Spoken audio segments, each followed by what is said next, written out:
So this is one of the Lionheart 55XXs in O gauge.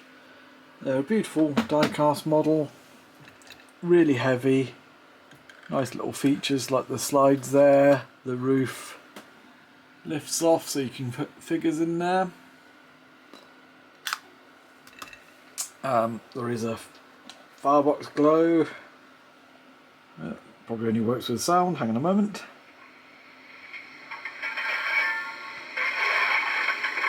You can see the reflection of it there, it's actually quite awkward to find it. There we are.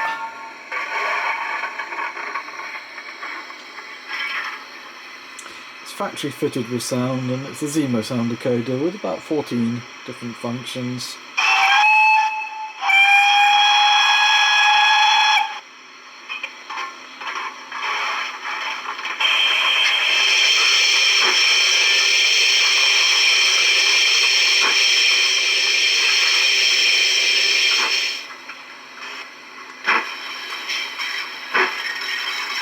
Curve scroll there.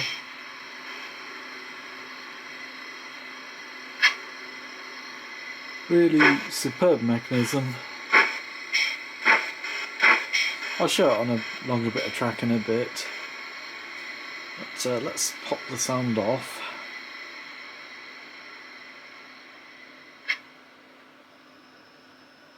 To give an idea of the mechanism.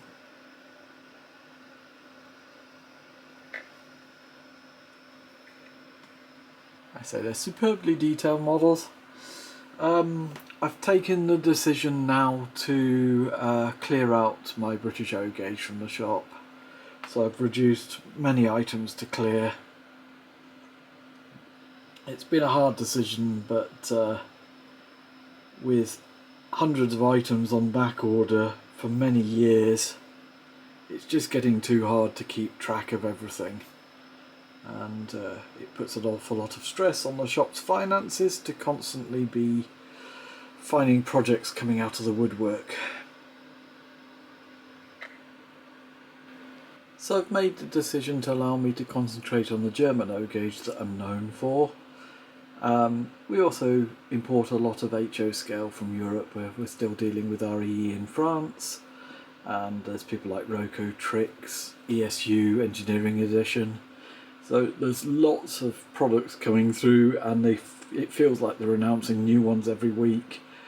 So the British O gauge, it just feels too crowded. There's too many people trying to sell what is a beautiful but niche product. So I think it's the right time to call it a day. So we've got the loco on a slightly longer bit of track. Try some speed.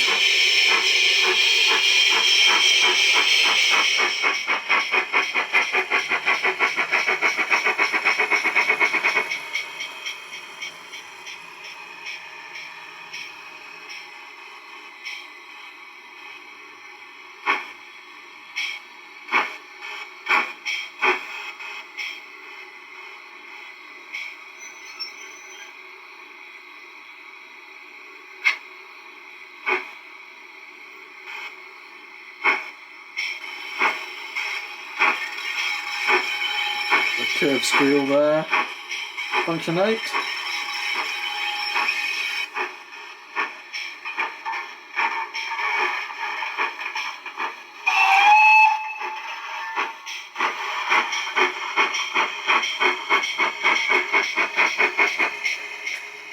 And there we are.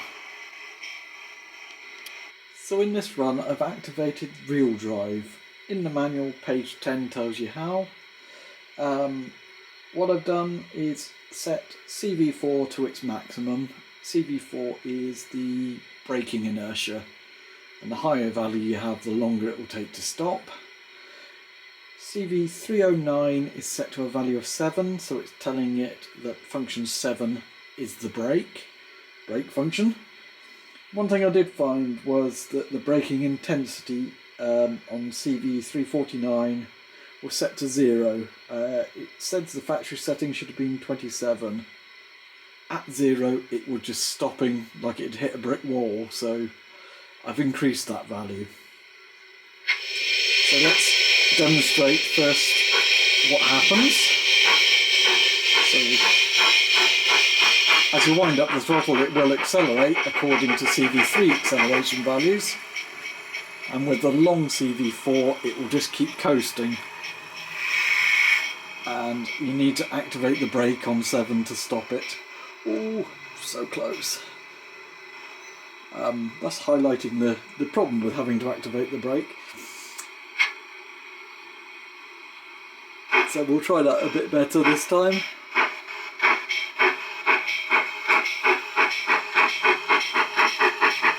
So we'll close the throttle and then function 7 on to activate the brake.